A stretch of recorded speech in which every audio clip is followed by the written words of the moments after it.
Marie, Mère de Dieu, priez pour nous pauvres pécheurs, maintenant et à l'heure de notre mort. Amen. Je vous salue Marie, pleine de grâce, le Seigneur est avec vous. Vous êtes bénie entre toutes les femmes, et Jésus, le fruit de vos entrailles, est béni. Sainte Marie, Mère de Dieu, priez pour nous pauvres pécheurs, maintenant et à l'heure de notre mort. Amen. Je vous salue Marie, pleine de grâce, le Seigneur est avec vous. Vous êtes bénie entre toutes les femmes, et Jésus, le fruit de vos entrailles, est béni. Sainte Marie, Mère de Dieu, priez pour nous pauvres pécheurs, maintenant et à l'heure de notre mort. Amen. Je vous salue Marie, pleine de grâce, le Seigneur est avec vous. Vous êtes bénie entre toutes les femmes, et Jésus, le fruit de vos entrailles, est béni.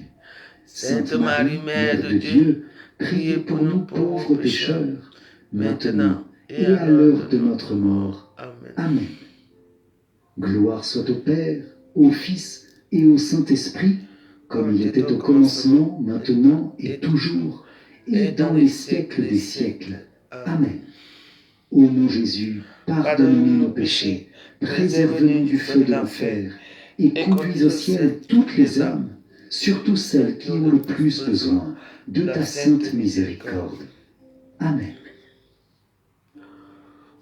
Prière quotidienne de la neuvaine à Marie qui défait les nœuds. Vierge Marie, Mère du bel amour, Mère qui n'a jamais abandonné un enfant qui crie au secours, Mère dont les mains travaillent sans cesse pour tes enfants bien-aimés, car elles sont poussées par l'amour divin et l'infinie miséricorde qui déborde de ton cœur, tourne ton regard plein de compassion vers moi. Vois le paquet de nœuds qui étouffe ma vie. Tu connais mon désespoir et ma douleur. Tu sais combien ces nœuds me paralysent. Marie, Mère que Dieu a chargée de défaire les nœuds de la vie de tes enfants, je dépose le ruban de ma vie dans tes mains. Personne, pas même le malin, ne peut le soustraire à ton aide miséricordieuse. Dans tes mains, il n'y a pas un seul nœud qui ne puisse être défait. Mère toute puissante, par ta grâce et par ton pouvoir d'intercession auprès de ton Fils Jésus, mon libérateur, reçois aujourd'hui ce nœud que je te confie. Pour la gloire de Dieu, je te demande de le défaire et de le défaire pour toujours. J'espère en toi, tu es l'unique consolatrice que Dieu m'a donnée. Tu es la forteresse de mes forces fragiles, la richesse de mes misères, la délivrance de tout ce qui m'empêche d'être avec le Christ. Accueille mon appel, garde-moi, guide-moi, protège-moi, tu es mon refuge assuré. Marie, toi qui défais les nœuds, prie pour moi. Amen.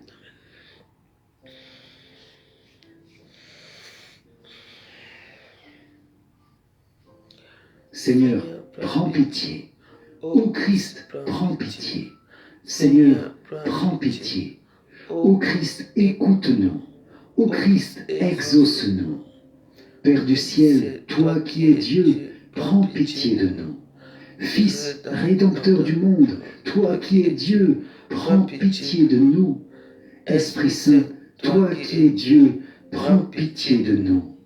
Trinité sainte, toi qui es un seul Dieu, prends pitié de nous. Sainte Marie, priez pour nous. Sainte Mère de Dieu, priez pour nous. Sainte Vierge des Vierges, priez pour nous. Mère du Christ, priez pour nous. Mère de l'Église, priez pour nous.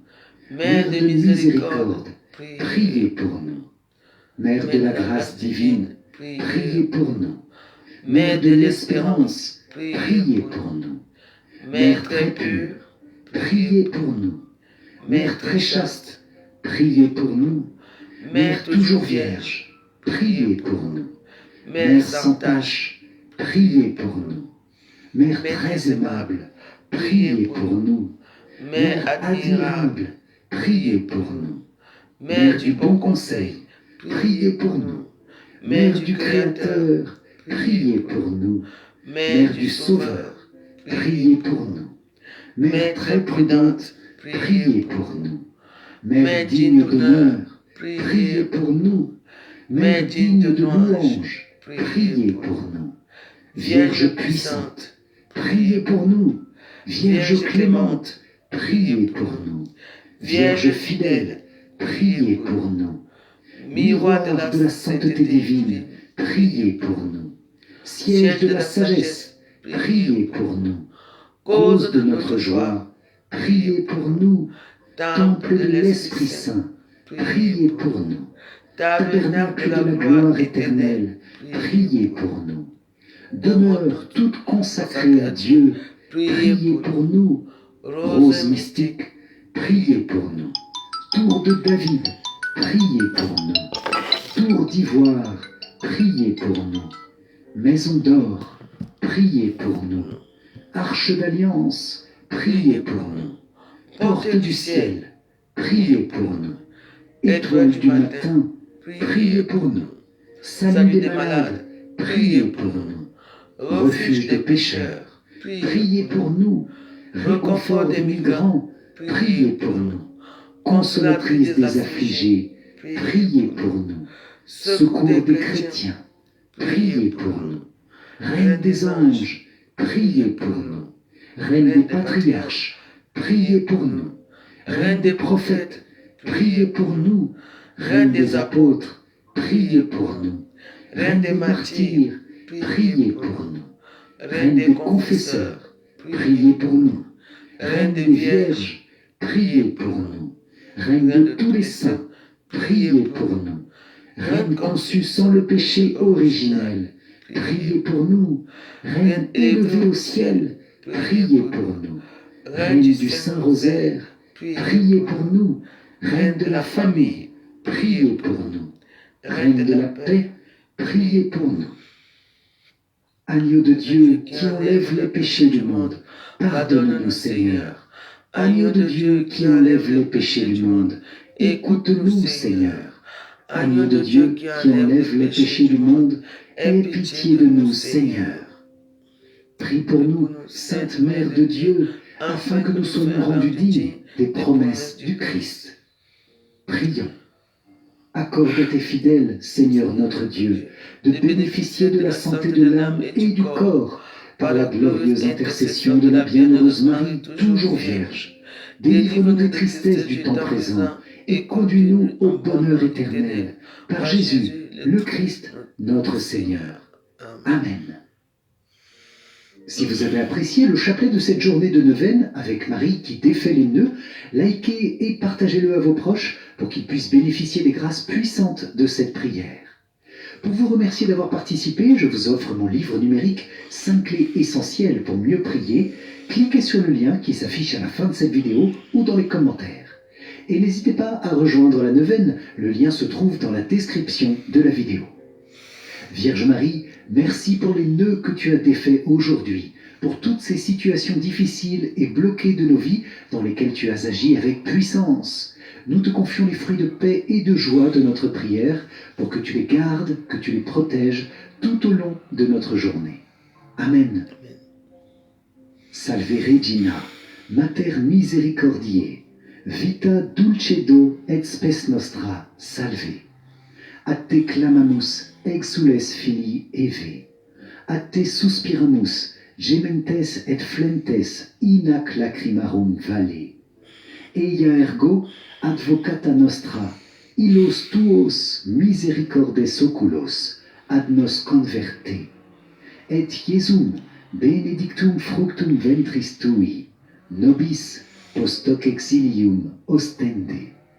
O clemens, o pia, o dulcis, Virgo Maria. Amen. Salut, ô Reine, Mère de miséricorde, notre vie, notre douceur et notre espérance. Salut. Enfants d'Ève, exilés, nous crions vers vous. Vers vous nous soupirons, gémissant et pleurant dans cette vallée de larmes. Ô vous, notre avocate, tournez vers nous vos regards miséricordieux. Et après cet exil, montrez-nous Jésus, le fruit béni de vos entrailles. Ô clémente, ô pieuse, ô douce Vierge Marie. Amen. Cœur sacré de Jésus, j'ai confiance en toi. Cœur immaculé de Marie, priez pour nous qui avons recours à vous. Saint Joseph, priez pour nous. Saint Michel Archange, priez pour nous. Notre Saint Ange gardien, veille sur nous, garde-nous, protège-nous. Tous les anges et tous les saints, priez pour nous. Marie qui défait les nœuds, prie pour nous. Ô Marie conçue sans péché, priez pour nous qui avons recours à vous. Ô Marie conçue sans péché, priez pour nous qui avons recours à vous. Ô Marie conçue sans péché, priez pour nous qui avons recours à vous. Au nom du Père et du Fils et du Saint-Esprit. Amen.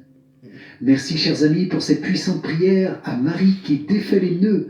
Que la grâce du Seigneur continue d'agir dans toutes les situations que vous avez confiées aujourd'hui pour y mettre sa lumière, pour y mettre sa paix, débloquer votre chemin et vous combler de ses bénédictions. Amen. Pour moi, je vous dis à demain pour notre prochaine prière de neuvaine. D'ici là, soyez bénis. Ciao, ciao. Ciao.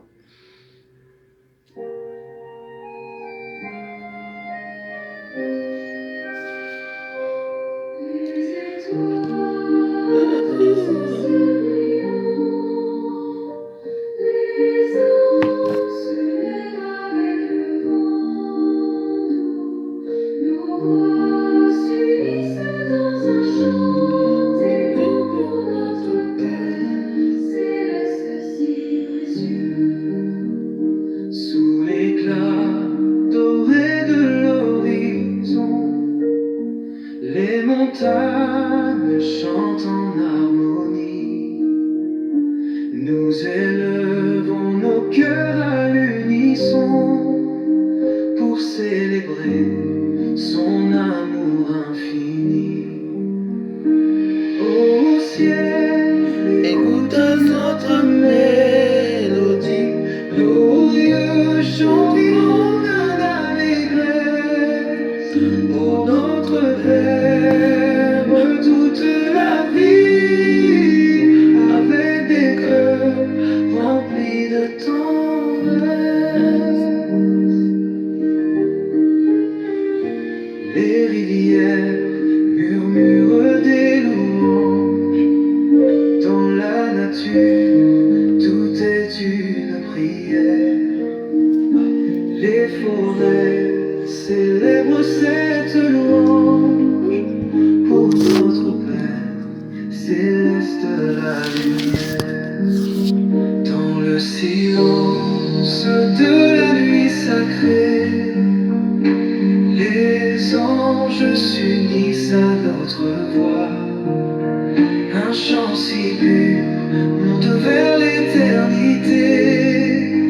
Pour notre Père, céleste roi des rois.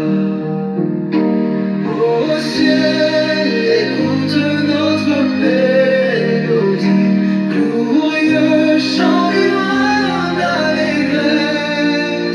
Pour notre Père, toute la vie, avec des cœurs remplis de tendresse.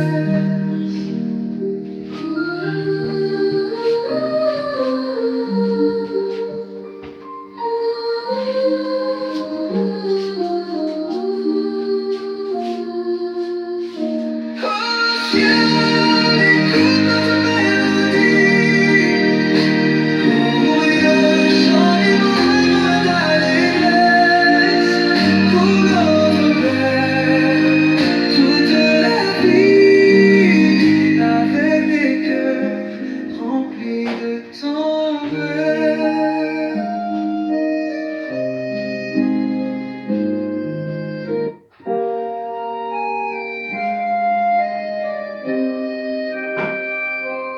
Les étoiles dans son ciel brillant, les anges se lèvent avec le vent.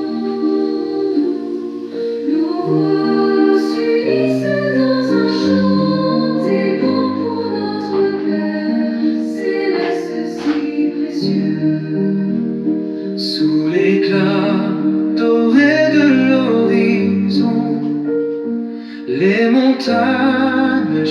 chantent en harmonie.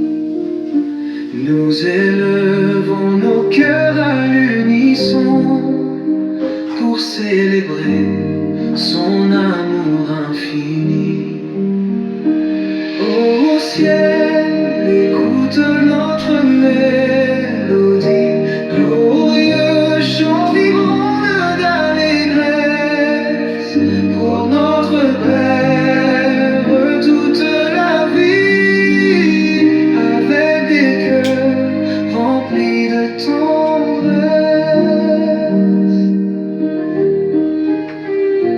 Les rivières murmurent des louanges, dans la nature tout est une prière. Les forêts célèbrent cette louange pour notre Père céleste la lumière. Dans le silence de la nuit sacrée, les anges s'unissent à notre voix.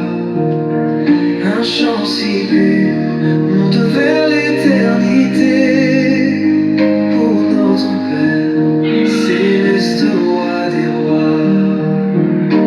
Au ciel, écoute notre mélodie, glorieux chant vibrant d'allégresse pour notre Père toute la vie, avec des cœurs remplis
fais ma petite fête.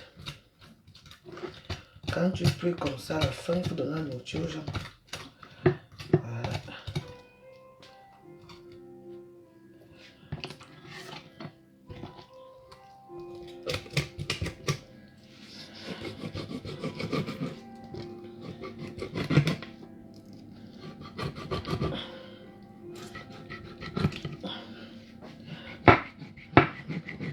Église aux cieux, que ton nom soit sanctifié, que ton règne vienne, que ta volonté soit faite.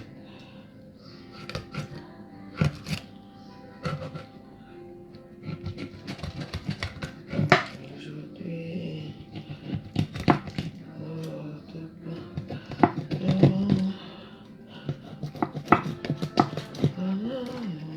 nos offenses, comme nous pardonnons aussi à ceux qui nous ont offensés.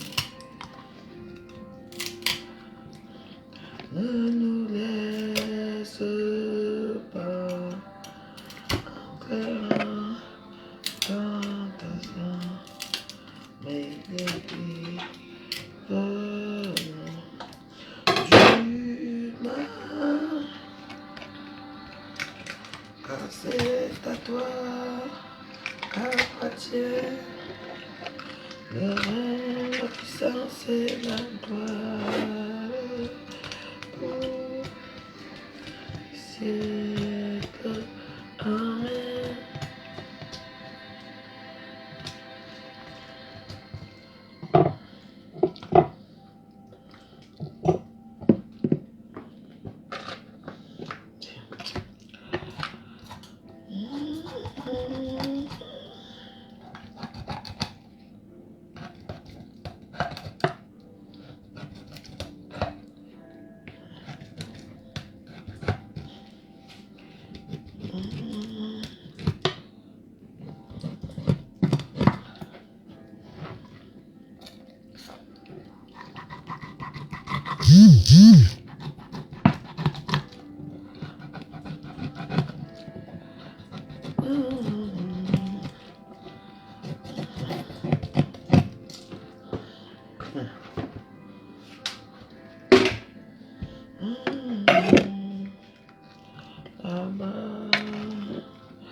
Écoutez mon pauvre ça.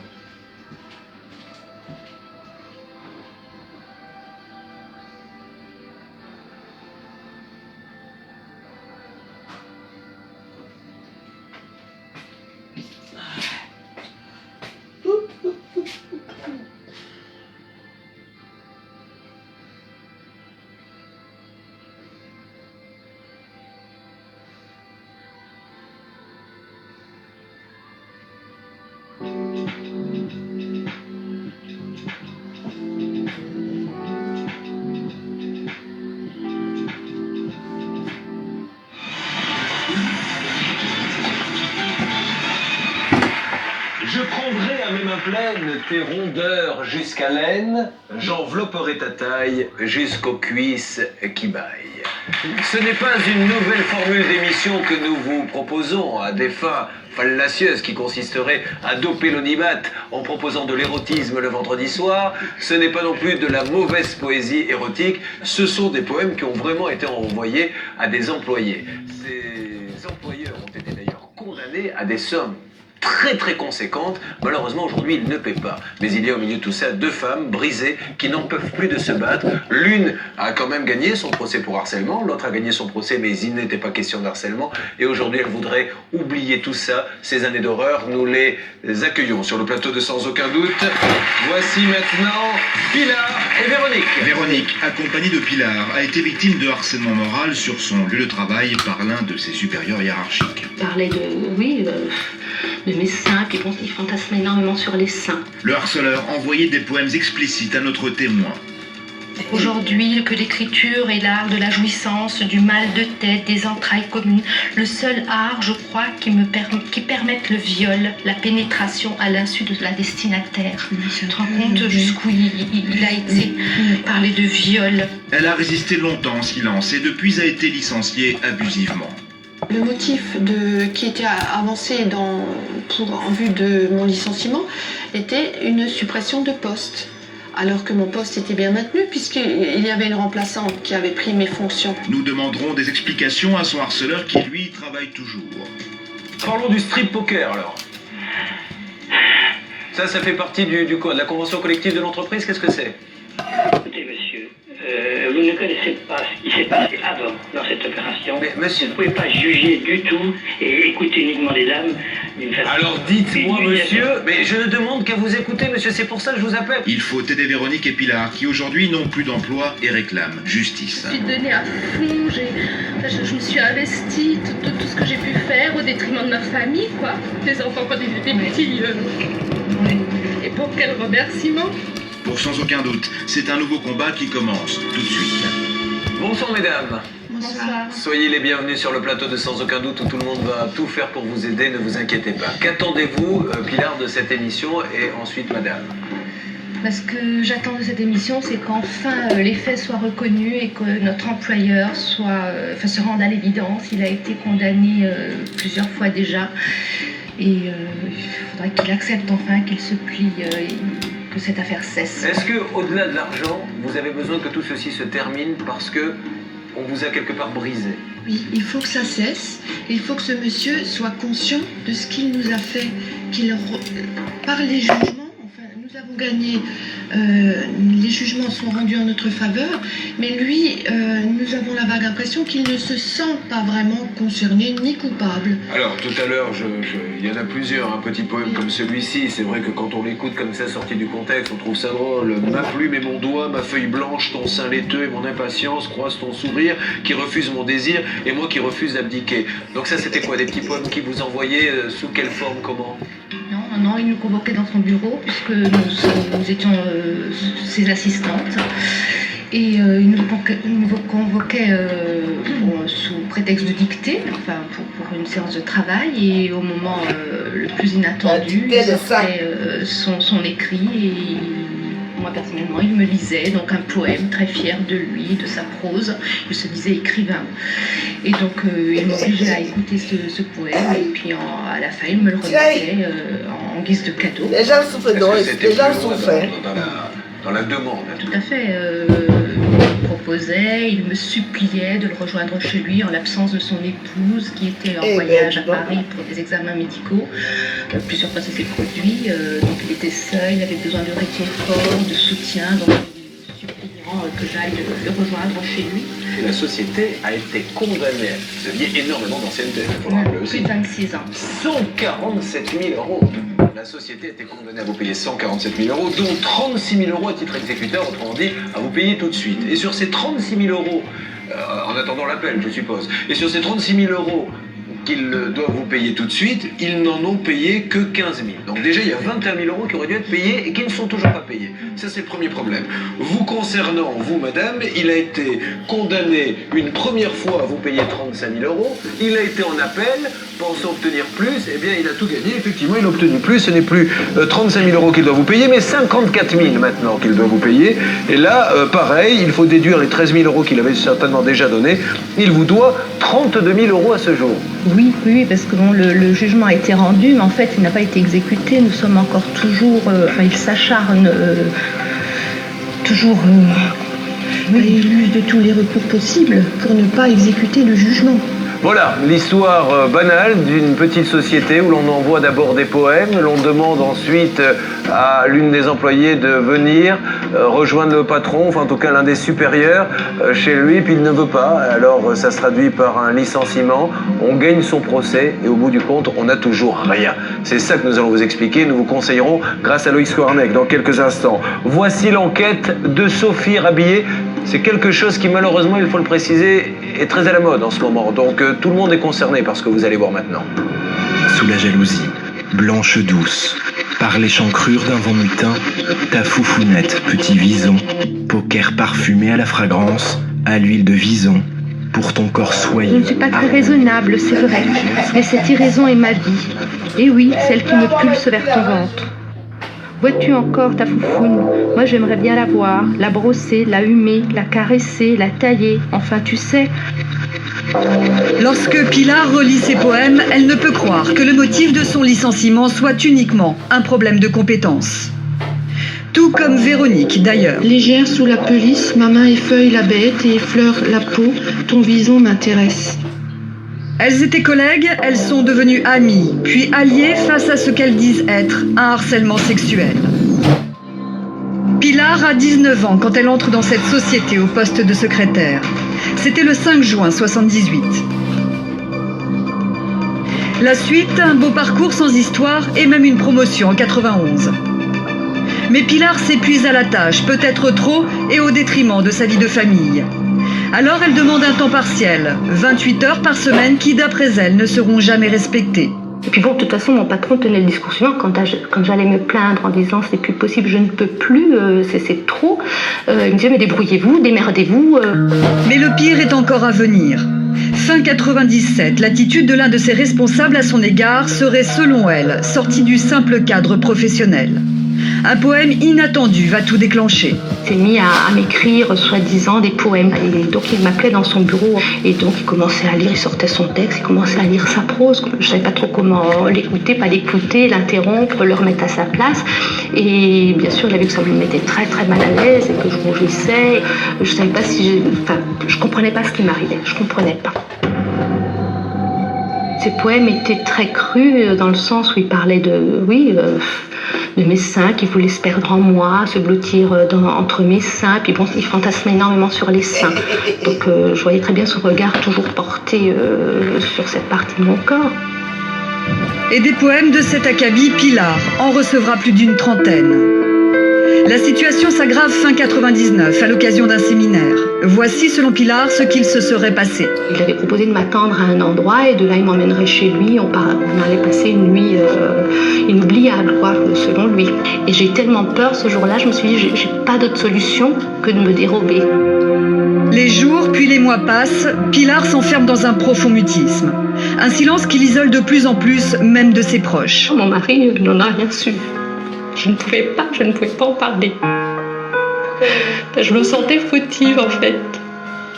Je culpabilisais.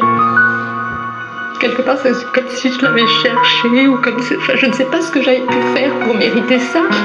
Mais oui, je me sentais fautive. Fin 2002, une deuxième assistante arrive. Pilar va la former et pour finir, lui céder sa place, car Pilar sera déclassée. Alors elle craque et fait une dépression. Pendant 4 mois, Pilar est arrêtée pour maladie. Il fallait que je sorte de là absolument. Je ne savais pas est-ce que je devais démissionner, mais donc c'était sans aide financière, ce que je ne pouvais pas me permettre. J'ai quand même 2 enfants qui suivent des études, une maison à payer. Donc j'étais coincée. Il n'y avait aucune solution. En fait, tant que j'étais en arrêt maladie, je ne pouvais pas trouver un autre travail. Pilar n'a pas le choix. Sur les conseils de son avocat, elle reprend le travail. 3 jours après sa reprise, elle sera licenciée pour faute lourde.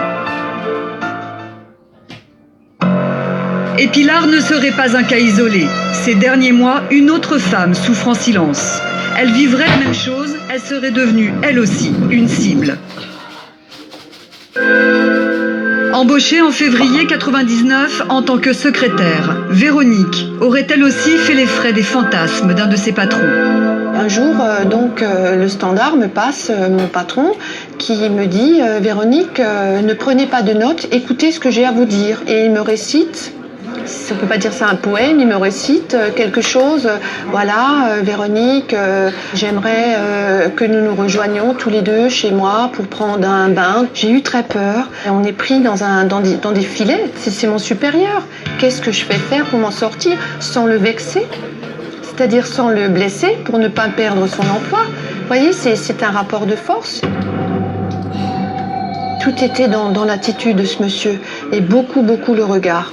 Il avait une façon de vous toiser, de vous déshabiller, je dirais. C'est ça qui était très perturbant. Véronique finira par se confier à Pilar. Sans le savoir, les deux femmes vivaient la même chose.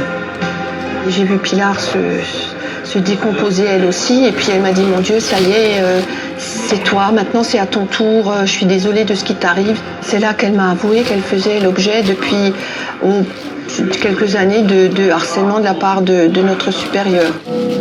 Le sort de Véronique est bientôt scellé par un licenciement avec un motif étrange. Le motif qui était avancé en vue de mon licenciement était une suppression de poste.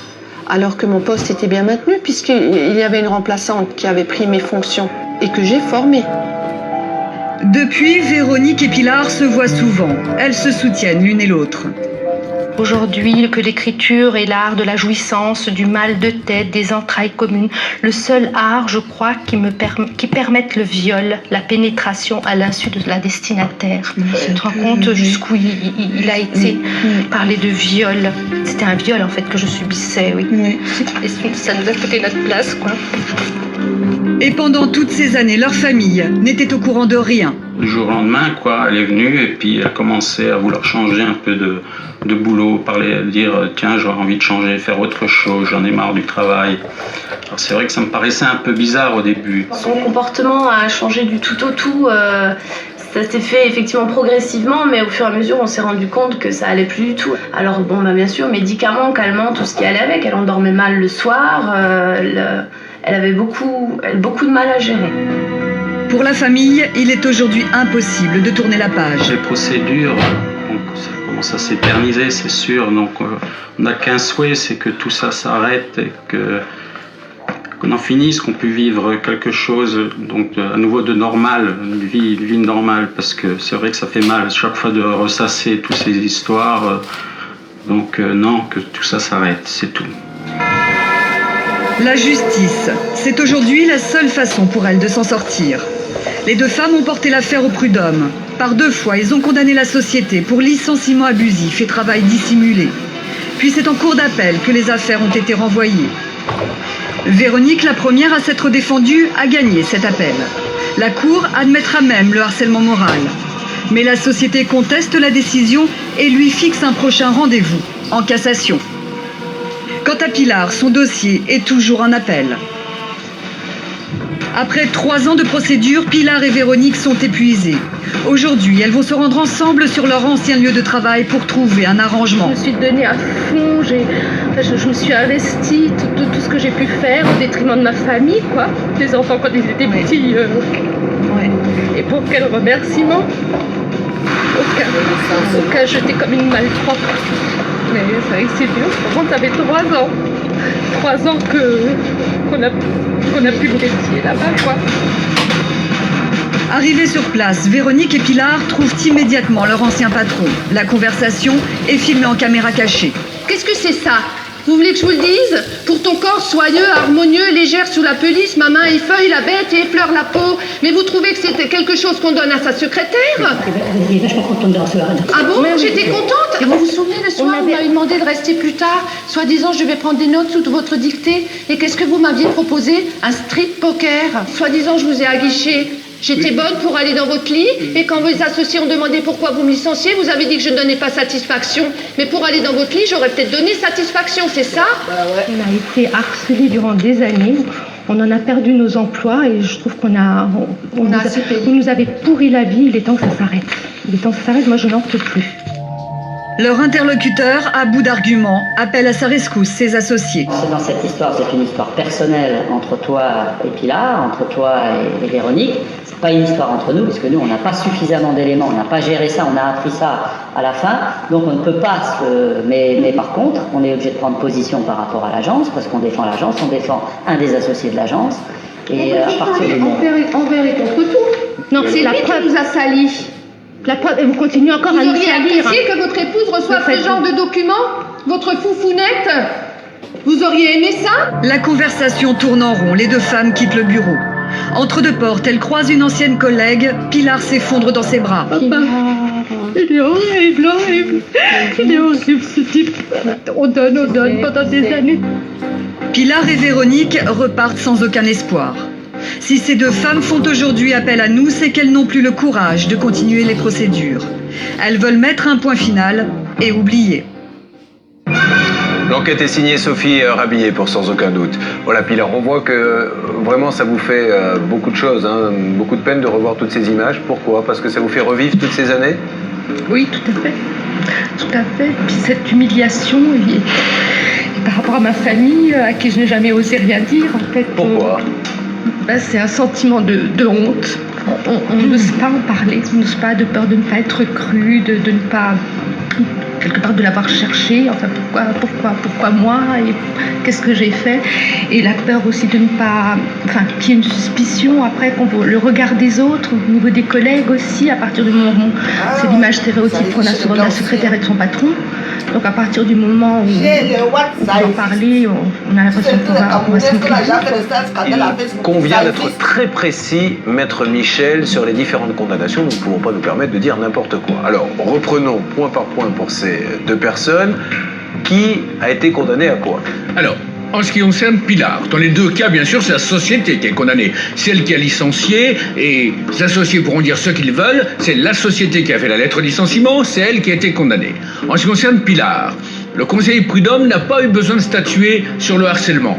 Il a constaté que cette dame qui avait plus de 25 ans de présence, qui est en dépression depuis 4 mois, au moment où le licenciement intervient, a été licenciée pour des raisons totalement fantaisistes, pour faute lourde, et on lui a reproché de donner une mauvaise ambiance dans la société.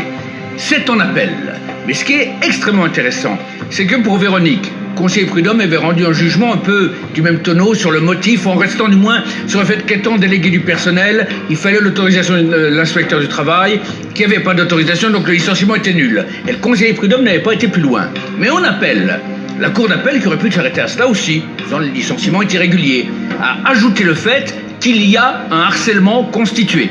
Donc, pour Véronique, c'est jugé. Il y a un arrêt de la cour d'appel qui vient dire c'est du harcèlement. Et puis pour notre ami Pilar, je suppose que la cour d'appel va dire la même chose aussi. En tout cas, son licenciement, d'ores et déjà, est abusif. Le conseiller prud'homme l'a dit. Voilà, il est grand temps maintenant de donner nos coups de fil. Sophie Rabillé est en chemin pour éventuellement intervenir dans le cadre d'un duplex. Objectif aujourd'hui, laisser faire bien sûr la justice pour l'appel qui est en cours et la cassation qui est en cours, mais la loi stipule aussi qu'on doit payer ce qu'il y a payé avant même cet appel ou avant même cette cassation. Donc c'est cela que nous allons dire à ce monsieur. C'est parti, la régie fait maintenant le numéro. Au téléphone, le présumé harceleur de Véronique nous répond. Cet homme a été condamné pour harcèlement moral. En attendant, personne ne paie. Nous voulons savoir pourquoi. Nous sommes au tribunal, c'est les avocats qui montent ce dossier. Je ne suis pas suffisamment au courant pour pouvoir vous en parler. Justement, reprenons le jugement, puisque nous l'avons. Il y a eu un jugement des prud'hommes rendu pour Pilar le 28 avril 2005 qui condamne la société à 147 000 €, dont 36 000 € à titre exécutoire. Est-ce que nous sommes d'accord? Je ne sais pas, peut-être, oui. Bon, je vous le dis parce que j'ai le jugement sous les yeux.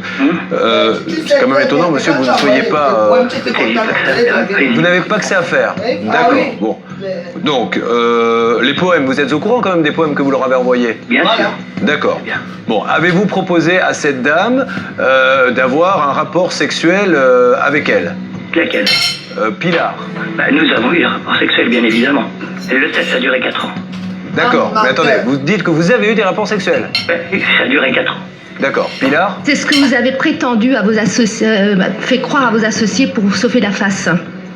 Oui, bon.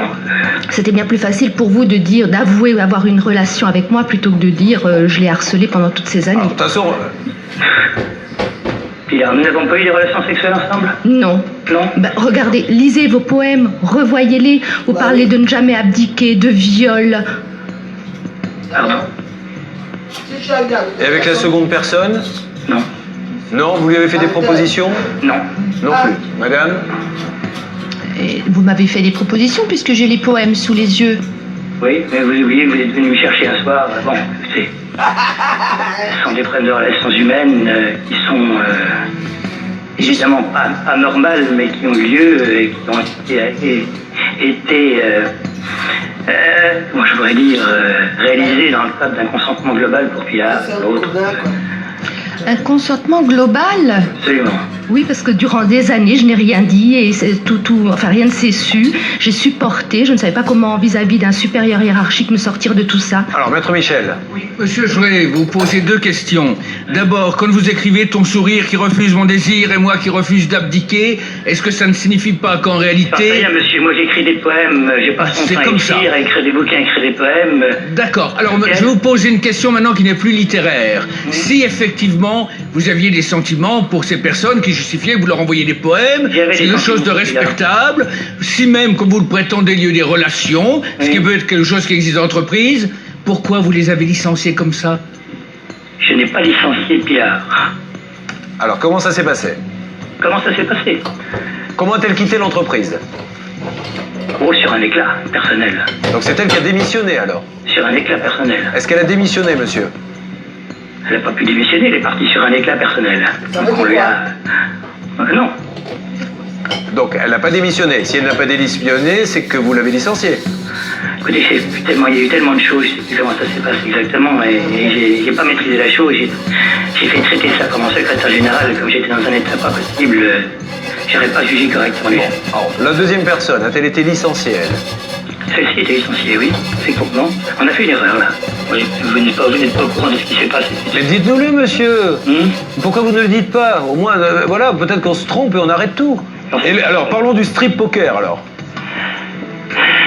Ça fait partie du quoi? De la convention collective de l'entreprise? Qu'est-ce que c'est? Écoutez, monsieur, vous ne connaissez pas ce qui s'est passé avant dans cette opération. Mais monsieur... Vous ne pouvez pas juger du tout et écouter uniquement des dames. Alors dites-moi, monsieur, mais je ne demande qu'à vous écouter, monsieur, c'est pour ça que je vous appelle. J'aurais pu ne pas vous appeler, laisser ces dames parler, vous dénigrer et ne rien dire. Donc je vous appelle pour que vous me donniez une bonne explication. Et dans ces cas-là, je dirais à ces dames, elles sont à côté de moi. Je leur dirais, madame, au vu de ce que dit ce monsieur, vous n'avez rien à faire ici. Mais dites-moi ce que vous avez à leur reprocher, qui justifie tout ça. J'ai pas envie de parler, je suis trop écœuré. Vous êtes écœuré? Écœuré. Et elles, monsieur, elles sont quoi à votre avis? Elles sont plutôt victimes ou c'est plutôt vous la victime? En ce moment, c'est plutôt moi, hein. Monsieur, lorsque vous avez été... Puisque vous avez raison, d'après ce que vous nous dites, et que vous avez de bonnes raisons d'agir comme ça, vous l'avez dit tout ça au juge des prud'hommes. Je n'étais pas moi-même. Vous vous déplacez pas dans ces cas-là? Pardon? Toutes vos bonnes raisons qui justifient ça, vous ne les avez pas dit au tribunal. Parce que le tribunal, il vous a quand même condamné, ça a coûté cher, hein, à 147 000 euros. Et vous n'allez pas lui dire, monsieur, je vais vous expliquer la vérité. Elle ne vous dit pas la vérité. Je vais vous l'expliquer, moi. Personne ne lui dit ça au tribunal. J'ai pas envie d'aller me battre à ce niveau-là. Contre Pilar. Vous voulez pas vous battre, mais quand vous perdez, vous allez en appel. Vous voulez pas vous battre, mais quand vous perdez l'appel, vous allez en cassation. Il y a les tribunaux, il y a des il y a des tribunaux qui sont là pour ça. Avocats, vous discutez avec eux, vous verrez ce qu'ils vont vous dire. Moi, je ne sais pas. Moi, il nous a suivi intégralement nos avocats. C'est pas autre chose. Vous savez, monsieur, un avocat, il fait ce que lui demande son client. Ensuite, il met en œuvre une stratégie. Si vous aviez dit à votre avocat, moi, je veux apaiser les choses, ça m'est très pénible, ça m'est très douloureux, je vais en terminer, votre avocat ne vous aurait pas répondu, donc monsieur, on va en appel, on va en cassation. Vous voulez être tranquille, ce que je comprends. Vous voulez tourner la page, ça, je le comprends encore mieux. Il y a une seule façon, exécuter les jugements, elles auront ce qu'elles voulaient, elles essayeront de tourner la page aussi, et puis ça sera terminé. Bien, monsieur, ok, elles vont faire toutes les démarches auprès des tribunaux, mais voilà, il y avait une possibilité peut-être de s'entendre. Vous avez l'air de... Déjà, me dire comme ça, bien sûr que c'est votre avocat qui gère tous les dossiers, évidemment, et heureusement que vous avez un avocat. Mais aujourd'hui, vous leur avez pas dit grand-chose de plus sur ce qui s'est passé. Pilar, vous, qu'est-ce que vous avez à dire à ce monsieur avant d'aller plus loin dans ce dossier? Moi, je vais pas dire que j'ai de regrets. Au contraire, j'aurais dû prendre cette décision il y a bien longtemps au lieu de me taire et de subir. Mais c'est vrai que j'ai démarré chez vous toute jeune. J'avais 19 ans, aucune expérience et vous avez bien profité de moi. J'ai donné tout ce que j'ai pu à cette entreprise et je craignais de perdre mon emploi. Donc j'ai subi, je n'ai rien dit à personne. Personne n'était au courant. Vous saviez bien que vous ne perdriez jamais votre emploi. La preuve, aujourd'hui j'en suis où? Vous l'avez cherché. Évidemment, c'est moi qui l'ai cherché. Qu'est-ce qu'il aurait fallu qu'elle fasse pour ne pas le perdre? Écoutez, compte tenu des relations qui commencent à être difficiles entre nous, j'avais demandé qu'elle ait été mutée chez un de mes associés qui d'ailleurs la voulait parce que c'est une excellente secrétaire technique et elle n'a pas accepté sa mutation en pensant que c'était une dégradation, ça n'en était pas une. D'accord. Sachant que je partais à la retraite rapidement, de façon à vous assurer un avenir, vous partiez vers ces gens-là. Voilà. Monsieur, nous allons rester là pour l'instant et je vais juste vous passer quelqu'un qui va vous donner nos différentes coordonnées si celle-ci vous intéresse et puis après, bien écoutez, nous allons voir et conseiller ces dames, vous êtes vous-même conseiller pour que donc la cassation ne servirait plus à rien si rien n'était payé et pour demander peut-être, ça se fait devant le tribunal de quoi, de commerce? Le commerce, enfin, c'est la chambre commerciale du tribunal de grande instance comme on est en Alsace où il y a une législation particulière. Et voir avec l'ordre éventuellement de la profession si, quand il y a un jugement qui n'est pas exécuté, effectivement, ce que dit l'ordre. L'ordre professionnel de monsieur pourrait s'interroger sur la conformité à l'obligation de dignité qu'il y a dans cette profession à ordre comme dans toutes les autres lorsqu'on a un problème de harcèlement qui est relevé par la cour d'appel et lorsqu'on ne paye pas en exécution de décision de justice. Merci en tout cas monsieur d'avoir parlé dans cette émission sans aucun doute. Je vous passe tout de suite quelqu'un en vous souhaitant une bonne journée monsieur. Merci. Merci. Cette conversation avec son présumé harceleur a été pénible pour Véronique. Pénible, mais nécessaire. Gérard Michel rejoint notre centre des appels. Une conversation entre avocats va avoir lieu. L'objectif, trouver une solution amiable. Une conversation que pour des raisons de confidentialité, nous ne pouvons filmer. Nos deux témoins patientent en loge et tentent malgré tout de se détendre en attendant le résultat. Je me sens nerveuse également, mais très confiante. Et je pense que l'émission va avoir un gros impact par rapport à notre affaire et à la partie adverse.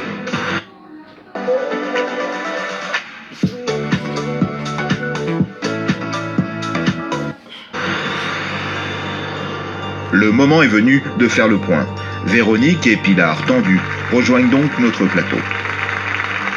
Il y a quelques instants, Maître Michel a quitté le plateau pour essayer de joindre son confrère, donc, qui s'occupe des personnes qui dirigent la société, dont nous parlons depuis le début. Gérard vient de se réinstaller.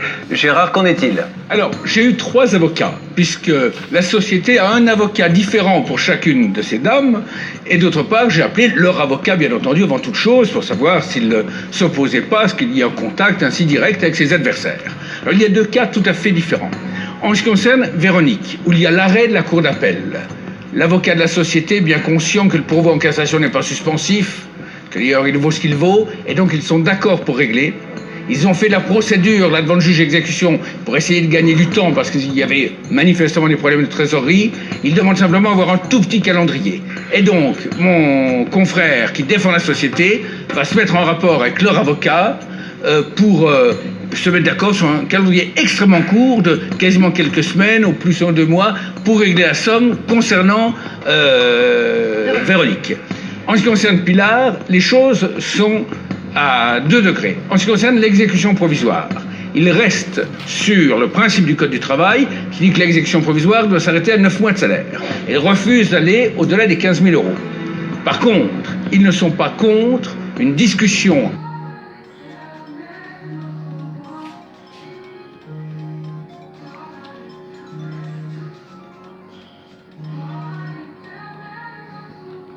Allô? Ouais? Bonjour, maman.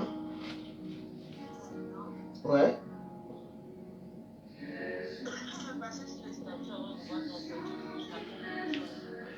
Ah, d'accord, merci.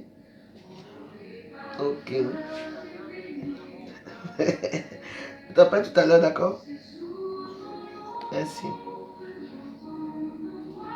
Oh. Avec l'avocat de Pilar sur le principe et le montant. En clair, ils sont d'accord pour négocier avant que ça vienne devant la cour d'appel.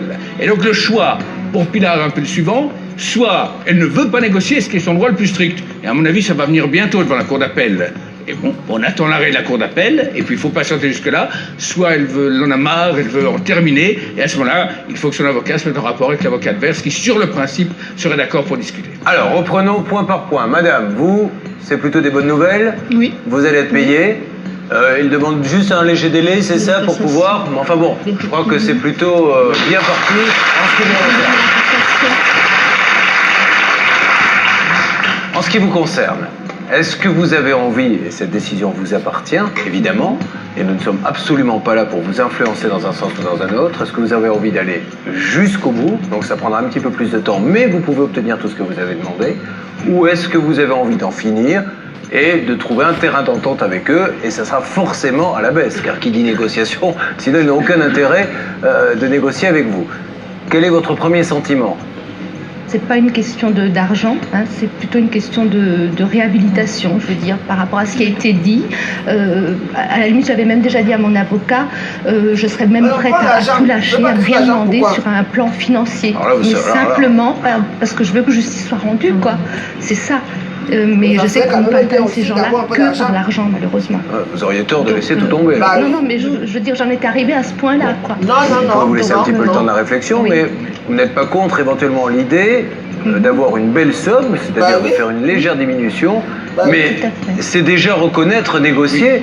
Si c'était ça le but de votre manœuvre, si eux ils étaient persuadés que vous étiez une espèce de parano qui invente des histoires, ils ne vous proposeraient pas de négociation. Ils vous diraient, mais madame, nous on a raison, on va au procès. Mais là, ils savent bien, ils savent déjà reconnaître un petit peu que vous avez raison. Et surtout, à partir du moment où il y aurait une transaction, ça veut dire qu'ils annulent leur appel, et c'est le jugement des prud'hommes qui reste valable. Exécuté ou tout en partie, la négociation est là, mais le jugement qui aura reconnu votre bon droit restera définitif. Oui. D'accord ? Je vous remercie. Madame, j'ai l'impression que c'est les nerfs qui lâchent un peu. C'est pour Pilar. Pour vous aussi, attendez, c'est peut-être une bonne nouvelle. Vous allez pouvoir, vous aussi, vous avez envie de passer à autre chose. Oui. Ça y est, c'est quasiment fait. Maintenant, vos avocats vont faire le reste. Vous allez pouvoir vivre enfin. Oui. Qu'est-ce que vous avez envie de dire aux femmes qui pourraient vivre la même situation et qui se taisent ? Ne vous taisez pas. Réagissez avant d'en arriver à ce que nous avons vécu. Osez parler.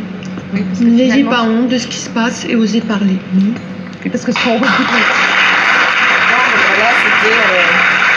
Nous récapitulons donc, madame va être payée. Quant à Pilar, elle a la possibilité d'entamer maintenant une négociation pour que tout ceci se termine avec son avocat bien sûr et en fixant les règles de la négociation. Je t'ai demandé ce matin, hein. Oui, allô? Oui, mais c'est comment que le tout là, non?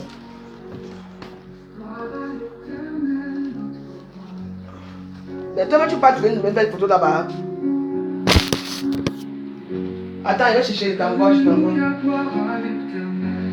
Attends, je vais t'envoyer. Down.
C'est là que je devine qu'on n'a pas, il n'en est pas pareil.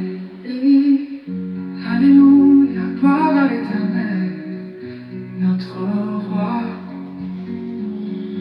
Alléluia, gloire à l'Éternel, notre roi. Et Jésus, de l'homme à ton fils, de ma foi tu es le centre. Alléluia, gloire à l'Éternel. Alléluia, gloire à l'Éternel, notre roi. Gloire à l'Éternel, notre roi.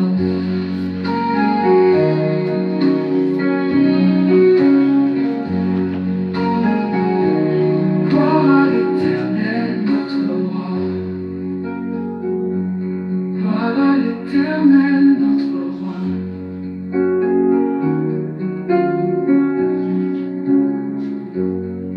Alléluia, gloire à l'Éternel.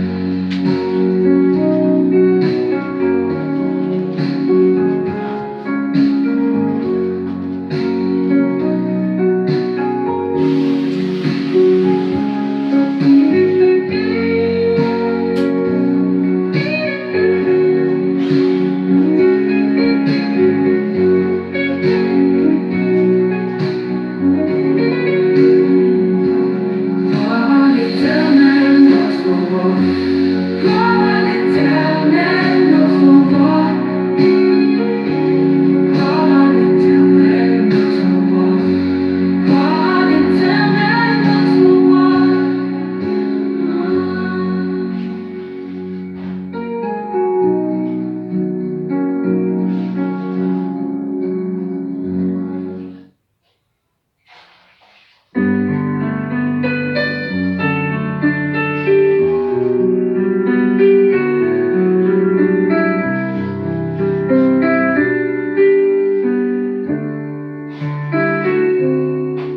Suche Gott nie im Lauten, das macht keinen Sinn.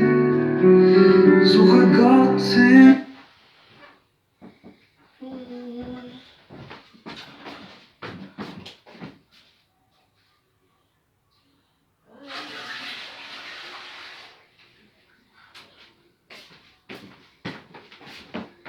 Elle se passe.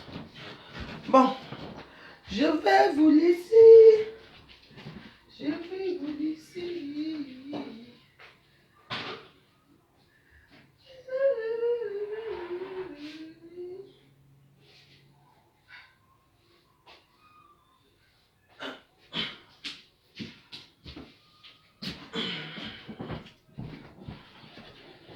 There's no going.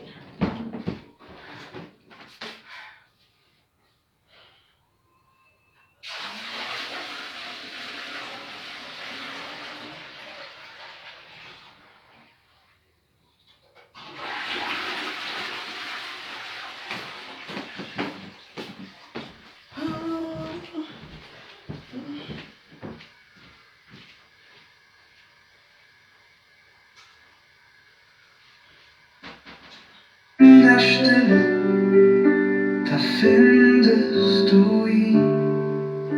Im Trubel des Alltags verlierst du dich oft, doch kehrst du nach innen, findest du, was du erhofft. Suche Gott nie im Außen, suche Gott stets in dir. Er wohnt in deinem Herzen, ist immer bei dir hier. In der Ruhe liegt die Kraft, die deine Seele nährt.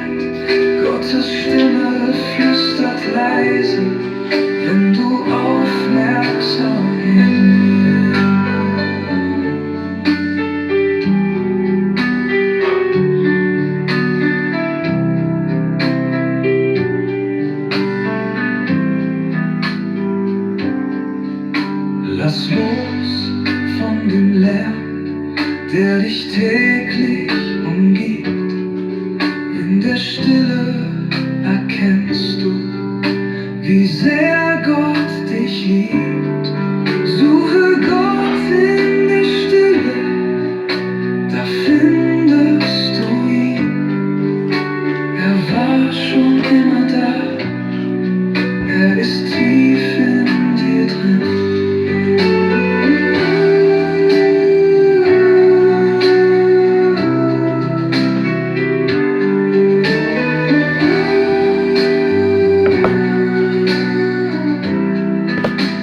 Bon, merci à tous. Je vous dis au revoir dans ce compte. Je retourne à TikTok. On va se voir le 20. Le 20, le jour de la Pâque. Suche Gott nie im Lauten, das macht keinen Sinn. Suche Gott in der Stille, da findest du ihn. Im Trubel des Alltags verlierst du dich oft. Doch kehrst du nach innen, findest du, was du erhofft. Suche Gott nie im Außen, suche Gott stets in dir. Er wohnt in deinem Herzen, ist immer bei dir hier. In der Ruhe liegt die Kraft, die deine Seele nährt. Gottes Stimme flüstert leise, wenn du aufmerksam hinhörst.